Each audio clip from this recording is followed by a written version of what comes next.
ৰাজ্যৰ যক্ষ্মা ৰোগীৰ বাবে ভয়াবহ খবৰ। প্ৰয়োজনীয় ঔষধ যোগান ধৰিব পৰা নাই চৰকাৰে। প্ৰয়োজনতকৈ কম ঔষধহে পাইছে হাস্পতালসমূহে, যাৰ বাবে বিপদত পৰিছে চৰকাৰী হাস্পতালসমূহ। যোৱা বছৰ অসমত প্ৰায় ৫১,০০০ ৰোগী চিনাক্ত হৈছিল।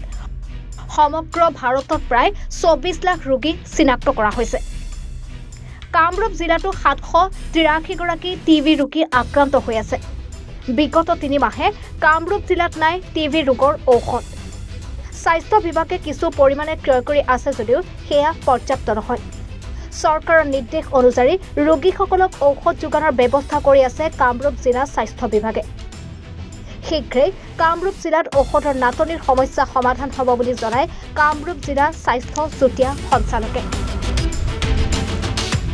ব্যুৰো ৰিপৰ্ট, এনি ভাৰত 24।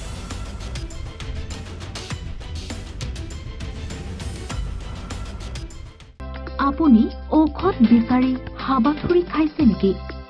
যদি খাইছে তেন্তে এতিয়াৰে পৰা আৰু চিন্তাৰ কাৰণ নাই, কিয়নো আপুনি বিচৰা ধৰণৰ সকলো ঔষধ উপলব্ধ থাকিব নমন মেডিকছত। নমন মেডিকছত অধিক পৰিমাণৰ ঔষধ ক্ৰয় কৰিলে আপুনি পাব 10% ৰেহাই। কিছুদিনৰ পাছত নমন মেডিকছত উপলব্ধ হ'ব সকলো বিভাগৰ অভিজ্ঞ চিকিৎসক। গতিকে দেৰি কিয় কৰিছে? আমাৰ ঠিকনা গণেশগুৰি স্বৰ্গীয় খগেন মহন্ত পথ, দিছপুৰ পলিক্লিনিকৰ বিপৰীতে।